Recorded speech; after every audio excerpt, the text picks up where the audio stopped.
प्यास काटने से हमें आंसू क्यों आते हैं? एक ऐसा पत्थर जो कि जिंदा है। कोरियन लोग अपने आप को रोज 30 थप्पड़ क्यों लगाते हैं? और क्या होगा अगर हमारे पास बोन्स नहीं होते तो? जानने के लिए बने रहना वीडियो के एंड तक। नंबर 20, एक चोर ने चोरी के इंटेंशन से अपने फेस को पूरा डार्क ग्रीन पेंट कर दिया ताकि कोई पहचान न पाए, और उसके बाद रशिया के एक ट्रेन स्टेशन में उसने एक महिला का पर्स चुरा लिया और वहाँ से भाग गया। और ये 23 साल के ये आदमी को पुलिस ने बस 14 मिनट के अंदर ही पकड़ लिया, क्योंकि पूरी सिटी में बस एक ही आदमी था ग्रीन कलर के फेस वाला, क्योंकि ये आदमी चोरी करने के बाद अपना फेस वॉश करना भूल गया। क्या गुंडा बनेगा रे तू?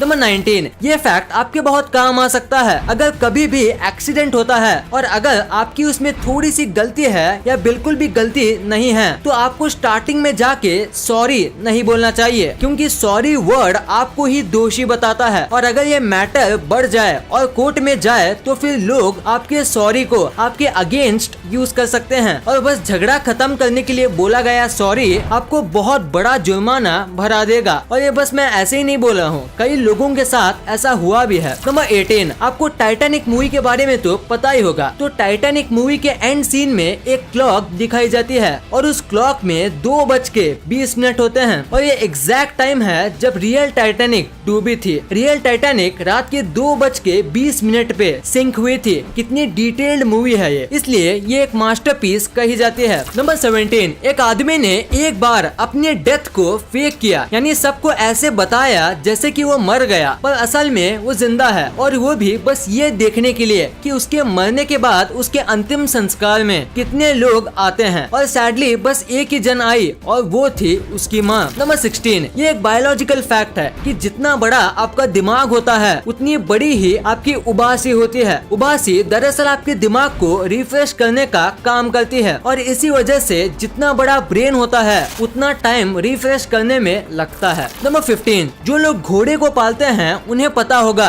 कि हॉर्स की जो फीट होते हैं उसे हर मंथ काटना पड़ता है। मतलब फीट नहीं बल्कि हॉर्स के पैरों में हमारे नाखून जैसा ही एक पार्ट होता है जो कि इसके पैरों को चोट से बचाता है। और अगर हम कभी भी हॉर्स के ये नाखून नहीं काटेंगे तो क्या होगा आप अपनी आंखों से देख लो, हॉर्स के नाखून ऐसे रैंडमली बड़े होने लगेंगे जो हॉर्स को नुकसान भी पहुंचा सकते हैं। नंबर 14, इंसानी दिमाग की सेंस की पावर बहुत ज्यादा होती है, और इसी वजह से जब आप सोते हो तब भी वो एक्टिव होता है। और अगर सोते समय आपको कोई देखता है तो ह्यूमन माइंड उसे आसानी से सेंस कर सकता है, पर वो कौन है ये नहीं बता सकता, क्योंकि आपकी आईज क्लोज होती है, और इसी वजह से ब्रेन उस प्रेजेंस का इमेज नहीं बना पाता, और इसीलिए आपको पता नहीं चलता कि आपको कोई देख रहा है। नंबर 13, अगर हम पूरे वर्ल्ड के बीचेस और बस ऑस्ट्रेलिया के बीचेस को नंबर में कंपेयर करें तो ऑस्ट्रेलिया जीत जाएगा, क्योंकि ऑस्ट्रेलिया जैसी बस एक कंट्री में 10,685 बीचेस हैं। यानी अगर आप रोज एक नए बीच पे घूमोगे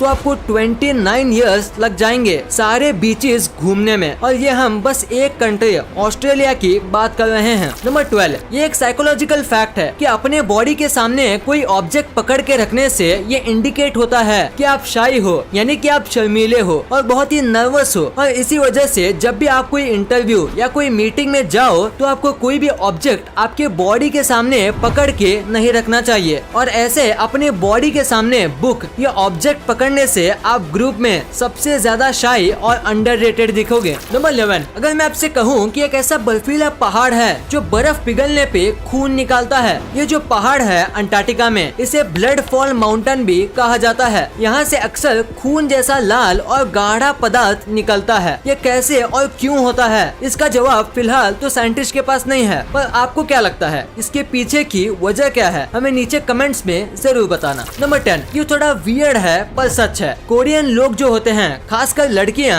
उनकी skin best skin in the world मानी जाती है, और यहाँ के लोग अपनी स्किन पे कई टाइप की रेमेडी भी यूज करते हैं, और उसमें से एक है स्लैप ट्रीटमेंट। ये अपने फेस को दिन में 30 से 40 बार स्लैप करती हैं, और इसके पीछे छोटी सी साइंस है। जब वो स्लैप करती है तो ब्लड फ्लो को बढ़ा देती है, और इसी बढ़े हुए ब्लड फ्लो की वजह से टॉक्सिन्स निकल निकल जाते हैं और इससे आपकी स्किन इम्प्रूव हो जाएगी। नंबर 9, क्या आपको स्विमिंग आती है? अगर नहीं तो एक टाइम था जब सबको स्विमिंग आती थी, आपको भी, और वो टाइम था जब आप 4 से 7 महीने के बच्चे थे। और इसका रीजन है नेचुरल इंस्टिंक्ट। बचपन में यानी कि जब हम मंथ ओल्ड होते हैं तो हम दिमाग से काम नहीं करते, हम काम करते हैं हमारे नेचुरल इंस्टिंक्ट से, जैसे कि बाकी सारे जानवर करते हैं। तो इसी वजह से स्विमिंग करना एक ह्यूमन का नेचुरल इंस्टिंक्ट है और इसी वजह से जब हम बच्चे होते हैं तो हमें स्विमिंग करना आता है, पर बड़े होते होते हम भूल जाते हैं और फिर हमें सीखना पड़ता है। नंबर 8, क्या आपको दुनिया के सबसे लॉन्गेस्ट एंगेजमेंट के बारे में पता है? नहीं तो वो थी 67 इयर्स लंबी और ये एंगेजमेंट थी ऑक्टाविया गुइलान और एड्रियाना मार्टिनेज के बीच। इनकी एंगेजमेंट तो 15 साल की उम्र में ही हो गई थी, जो पहले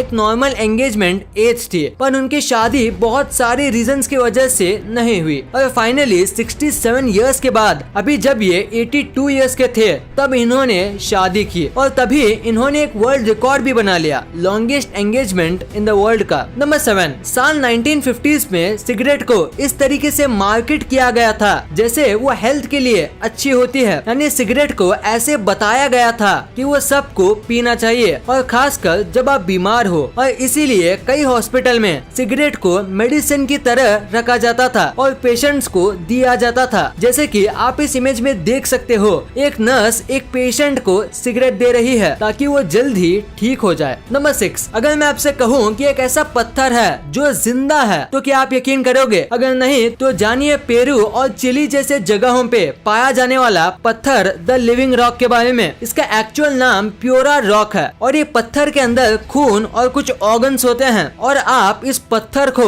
खा भी सकते हो। इस पत्थर की पहली बार खोज 17वीं सेंचुरी में हुई थी, तब से कई लोग इस पत्थर को देखने आते हैं और कई लोग इस पत्थर को अपने साथ घर पे भी लेके जाते हैं। नंबर 5, साल 2011 में जापान में एक अर्थक्वेक आया था। वैसे तो जापान में अर्थक्वेक आना कोई बड़ी बात नहीं, क्योंकि हर साल जापान में कई सारे अर्थक्वेक आते हैं, पर ये आज तक का जापान में आया सबसे खतरनाक अर्थक्वेक था। ऐसा अर्थक्वेक जापान में कभी नहीं आया था। यह अर्थक्वेक 9.0 मैग्नीट्यूड का था और इसी कमाल के प्रेशर की वजह से इसने अर्थ का काफी मास शिफ्ट कर दिया और इसीलिए उस अर्थक्वेक की वजह से अर्थ 1.8 माइक्रो सेकेंड स्लो हो गया, यानी उस दिन के बाद हमें 1.8 माइक्रो सेकेंड कम मिलते हैं। नंबर 4, पूरे दुनिया में जितने भी आर्मी होती है उसमें किसी को भी ये अलाउड नहीं होता कि वो अपने सीनियर के ऑर्डर को रिजेक्ट करें, उनके सीनियर के ऑर्डर मानने ही पड़ते हैं। पर ऐसा सेम केस जर्मन आर्मी में नहीं है। यहाँ के सोल्जर्स को ये अलाउड होता है कि वो चाहे तो अपने सीनियर के ऑर्डर को रिजेक्ट कर सकते हैं, पर इसमें भी कुछ रीजंस होना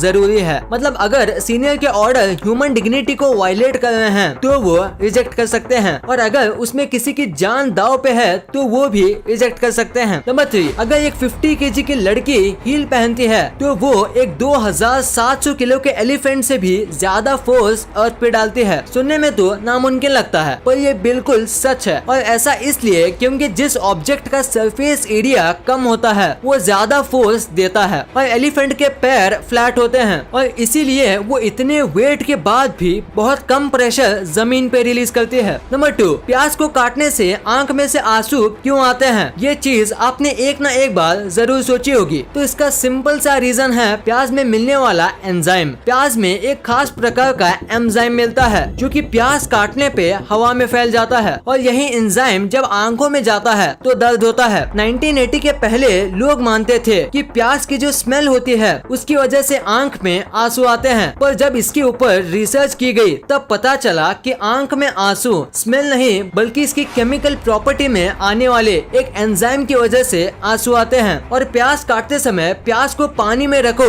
या उस पे नींबू डालो तो आंसू नहीं आएंगे, क्योंकि ये दो चीज इस एंजाइम को हवा में फैलने से रोकती है। नंबर 1, क्या होगा अगर हमारे बोन होते ही नहीं? ये बहुत ज्यादा अजीब सवाल है पर इसका जवाब बहुत इंटरेस्टिंग है। अगर बात करें कि हमारी बोन्स को निकाल दें तो क्या होगा? अब अगर अचानक से हमारी बोन्स को निकाल देंगे तो पहले हम चल नहीं पाएंगे, हमें हमारा पूरा दिन बेड पे बैठना पड़ेगा, हम ना ही कुछ उठा पाएंगे और ना ही ठीक से सांस ले पाएंगे, क्योंकि हमारा रिब केज अपने जगह पे है ही नहीं। पर अगर हम बोन निकाले ही नहीं और ये अज्यूम करें कि हमारी बॉडी में कभी बोन थे ही नहीं, मतलब हम कभी बोन के साथ इवॉल्व इवॉल्व नहीं हुए होते तो क्या होता? सबसे पहले तो हम जमीन में होते ही नहीं, हम पानी में किसी जेलीफिश जैसे बोनलेस क्रीचर होते और ऐसे ही इवॉल्व हुए होते, या फिर हमारा एक्सोस्केलेटन होता किसी बीटल या किसी कॉकरोच की तरह जो कि हमारी कमजोर बॉडी को प्रोटेक्ट करता। तो यही आंसर है, अगर हमारी बोन ना हो तो या तो हम किसी जेलीफिश जैसे होते या तो हम कॉकरोच की तरह। हम ज्यादातर किसी जेलीफिश की तरह होते।